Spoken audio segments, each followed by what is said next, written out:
నల్ల కలువ పార్ట్ 11. ఏమైందండి?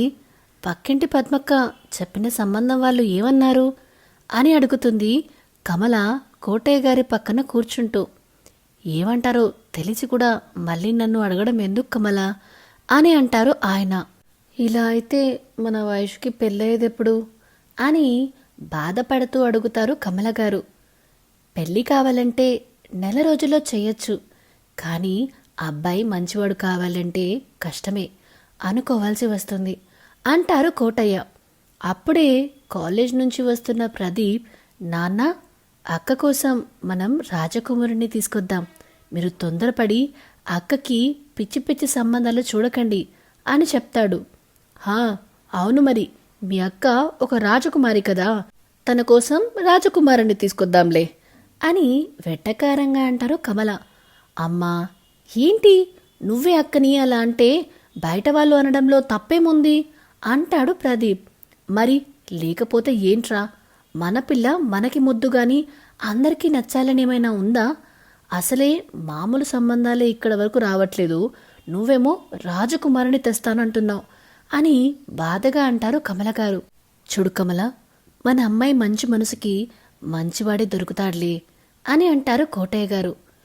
ఏమో దాని తలరాత ఎలా ఉందో ఏంటో అని నిట్టూరుస్తూ ఆవిడ కిచెన్లోకి వెళ్తే ప్రదీప్ ఇంకా కోటయ్య గారు కాసేపు మాట్లాడుకుంటూ ఉంటారు. వీళ్ళ డిస్కషన్ అంతా విని పేలవంగా నవ్వుకుంటూ ఉంటుంది వైషు తన బెడ్ మీద కూర్చొని.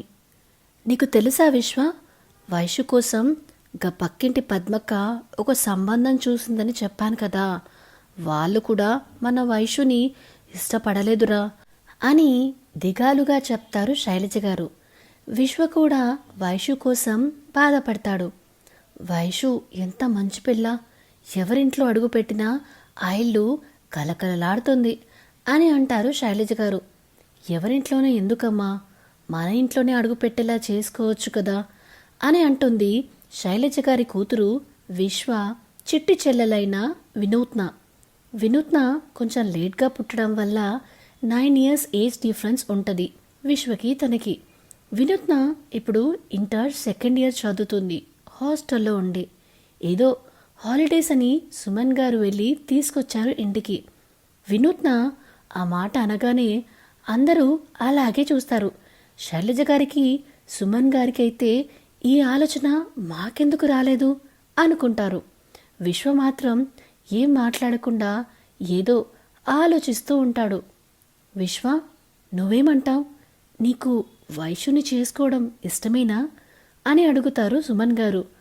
నా ఉద్దేశం కాదు నాన్న, ముందు వైషు ఉద్దేశం కనుక్కోండి అని చెప్తాడు. అంటే వైషు ఒప్పుకుంటే నీకిష్టమే కదా అని కళ్ళల్లో మెరుపుతో అడుగుతారు శైలజ గారు. వాళ్ళ ఆనందాన్ని చూస్తూ విశ్వ కూడా చిన్నగా నవ్వుతూ అంటాడు. అయితే ఇంకెందుకు ఆలస్యం, ఇప్పుడే వెళ్ళి వాళ్ళతో మాట్లాడి వస్తాము, పదండి వెళ్దాం అని సుమన్ గారిని తొందర పెడుతుంది. లేడికి లేచిందే పరుగన్నట్టు ఎందుకే అంత ఉరుకులాట, రేపు ఉదయం వెళ్దాం అంటారు సుమన్ గారు. మనం ఇప్పుడు వెళ్ళి మాట్లాడితే వాళ్ళు రాత్రంతా ఆలోచించి ఏ విషయం చెప్తారు కదా, పదండి, మంచి విషయాల్లో ఆలస్యం చేయకూడదు అని సుమన్ గారిని బలవంతంగా లాక్కుపోతారు శైలజ గారు. విన్ను బేబీ వాళ్ళ అన్నయ్యతో కబూర్లలో పడుతుంది. వదినా ఉన్నావా అనుకుంటూ లోపలికి వెళ్తారు శైలజ గారు, వెనకాలే సుమన్ గారు. హాల్లోనే ఉన్న కోటయ్య గారిని చూసి, అన్నయ్య గారు కూడా ఇంట్లోనే ఉన్నారు, శుభం అని వెళ్ళి వాళ్ళు కూర్చోమనక ముందే కూర్చునే చనువు ఉండడంతో శైలజ గారు కూర్చుని మీరు కూడా కూర్చోండి అంటుంది. దీనికి ఏది వచ్చినా ఆగలేము అని గునుక్కుంటూ కోటయ్యకి దగ్గరగా కూర్చుంటారు. ఏంటి సుమన్, చెల్లమ్మ అంత హడావిడి చేస్తుంది, ఏదైనా విషయమా అని కోటయ్య గారు అడిగేసరికి సుమన్ గారి కన్నా ముందే, విషయం కాదన్నయ్య, మీరు ఒప్పుకోవాలే కానీ విశేషమే అంటారు శైలజ గారు. ఆ మాటలు వింటూ అక్కడికి వచ్చిన కమల గారు, ఏంటి శైలు, ఏంటి విషయం అని అడుగుతారు. అది మా విశ్వకి వైషుకి పెళ్లి చేయాలి అని మా ఆలోచన, మీరేమంటారు అని నాంచకుండా విషయం అడిగేస్తారు శైలజ గారు. అప్పుడే తన రూమ్ నుంచి బయటికి వస్తూ వైశ్య కూడా ఆవిడ మాటలు వింటుంది. కమల గారు, కోటయ్య గారు మౌనంగా ఉంటారు. నిజానికి వాళ్ళకు కూడా విశ్వని అల్లుడుగా చేసుకోవాలి అని ఆశ ఉన్నది. కానీ అతని పక్కన వైషు తక్కువగా కనిపిస్తుంది అని అంటారేమో అని వాళ్ళెప్పుడూ ముందడుగు వేయలేదు. ఇప్పుడు వాళ్ళంతటా వాళ్ళు వచ్చి అడగగానే మనసులో సంతోషంగా ఉన్న విశ్వ ఒప్పుకున్నాడా అని అనుమానం కూడా ఉంటుంది. అరే వైషు, నువ్వు కూడా ఉన్నావా? చెప్పు, నీకు మా విశ్వని పెళ్లి చేసుకోవడం ఇష్టమేనా అని అడుగుతారు శైలజ గారు. నా ఇష్టం పక్కన పెట్టండి ఆంటీ, మీరు విశ్వని అడిగే ఈ విషయం మాట్లాడడానికి వచ్చారా అని అడుగుతుంది వైషు. హా వైషు, వాడు ఒప్పుకున్నాకే ఇక్కడికి వచ్చాము అని చెప్తారు సుమన్ గారు.